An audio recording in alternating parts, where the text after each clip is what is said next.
You've probably heard that India has the third largest startup ecosystem in the world. It's absolutely massive. But here's the thing. This wasn't some happy accident. Not at all. It was engineered. So today, we're going to pop the hood on India's incredible startup machine and see exactly how it was built, piece by piece, into the global powerhouse it is today. So really, how did this all happen? Was it just a stroke of luck? Some random explosion of talent? No way. Success on this scale doesn't just appear out of thin air. It's built. So the real question we have to ask is, what's the blueprint? Well, the answer is pretty simple, but also really profound. We have to stop thinking about it as a bunch of separate things happening at once. Instead, you've got to see it for what it is, a single, powerful, interconnected machine, a startup engine, if you will, built with a very clear purpose. And today, that's exactly what we're going to do. We're going to take that engine apart and see what makes it tick. All right, so first things first, every great machine, right? It starts with a plan, a detailed blueprint that lays out the whole vision. And for India's startup engine, that blueprint was an absolute game changer. Okay, so right at the heart of this blueprint is something called the Startup India Initiative, which kicked off back in 2016. And look, this was way more than just another government policy. It was a massive signal, right, from the top saying, hey, building startups, that's a national priority now. It went straight for the biggest hurdles new companies face, It offered tax breaks to help with cash flow, it simplified all the annoying regulations to cut through the red tape, and it even offered direct funding. This was the foundation stone for literally everything that came next. And here's a really smart part about the blueprint. It wasn't just about adding new stuff. It was about removing obstacles. Think about it from a founder's perspective. Suddenly, it was just easier to be an entrepreneur. Want to register your company? Way simpler. Need to file a patent? Much faster. You could even self-certify for some labor laws, which is a big deal. Every single one of these changes was designed to remove friction, so founders could focus on what they do best, building their business, not fighting bureaucracy. Okay, so we've got the blueprint, the engine design is solid, but a great engine is just a hunk of metal without fuel, right? So the next absolutely critical piece of this puzzle was creating a reliable and powerful fuel supply for all this new ambition. And this is where the strategy gets really, really smart. The system recognized that a modern startup engine doesn't just need one kind of fuel, it needs two to run it full throttle. First, you need financial capital, the money, to fund the ideas. And second, you need a digital backbone to actually build them on. So let's talk about the money first, the financial fuel. Just look at the diversity here. It's not just one pipeline pouring in cash.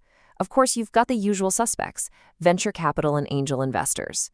But then you have these really clever government-backed programs, like the Fund of Funds, or FFS. Its job is to invest in other investment funds. How smart is that? It creates this whole layered ecosystem, making sure that whether you're just a tiny idea at the seed stage or a company that's already growing, there's a source of money that's just right for you. Okay, now for that second type of fuel, the digital infrastructure. And honestly, this part is just incredible. Instead of every single startup having to build its own tech from the ground up, the government basically built these public digital highways that anyone can use. Think about it. UPI completely changed the game for payments. Aadhaar gave everyone a digital identity. The GST network made taxes way simpler. For a startup, this isn't just helpful. It's like being handed the keys to a pre-built foundation for your company, for free. All right, so we've got the blueprint, and we've got the fuel. But where do the actual products of this machine, the startups themselves, actually come from? Well, that brings us to the real core of the engine, what I like to call the idea assembly line. The raw material for any assembly line is, well, raw material. And in this case, it's human talent. And this system is specifically designed to find and cultivate it. You're seeing these entrepreneurship cells popping up in universities. You've got government missions focused on digital skills and a hackathon culture that is just thriving. It's a really deliberate pipeline designed to find talented people and basically forge them into skilled, capable founders. And let's be clear, we're not just talking about the next viral social media app here. A really key part of this assembly line is dedicated to what's called deep tech. These are startups built on serious scientific and engineering breakthroughs. You have specialized groups like BIROC for biotech, and they provide super targeted funding and support for the pioneers working in AI, clean energy, you name it. This is the stuff that really pushes the entire ecosystem forward. This quote right here really nails the final stage of the assembly line. You've got these raw ideas and all this talent, and they enter into incubators like the Autel Incubation Centers or hubs like T-Hub. And inside, it's like a forge. They get pressure tested, they get polished with top-notch mentorship, infrastructure, and networking. And what comes out the other side? It's not just an idea anymore. It's a real, viable business that's ready to hit the market. Okay, so let's recap. The startup has been designed, it's been fueled, and it's been assembled. What's the final step? Well, the engine needs an exhaust pipe, right? It needs a way to connect its output to the rest of the world. And this is where the engine's design shows just how sophisticated it is. It's built to do two things at the exact same time. On the one hand, it's laser-focused on solving local problems, creating specialized startups in critical areas like agritech and health tech. But on the other hand, it actively helps those very same startups to go global through things like international partnerships and expansion programs. It's brilliant. And look, this isn't just some high-level theory.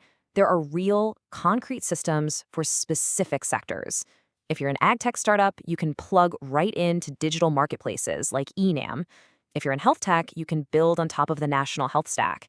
This kind of tailored support gives these companies an immediate leg up, helping them become world-class players in areas that are super important for the country. So let's put it all together. When you step back and look at the big picture, it's clear it isn't just one thing. It's the policy, it's the fuel, both digital and financial. It's the talent pipeline, the incubators, it's all of these separate systems working together, perfectly in sync. That's the real secret here. The power isn't in any single gear of the machine. It's in how they all mesh together to create one single high-performance engine. Which brings us to a really fascinating final question for you to think about. When you look at all these moving parts we've talked about, the money, the policies, the digital tools, the people, if you were forced to pick just one, which component do you think is the single most critical piece for this engine's success? It's a tough one, for sure, but it's a crucial question to ask. Thanks for diving into this with me.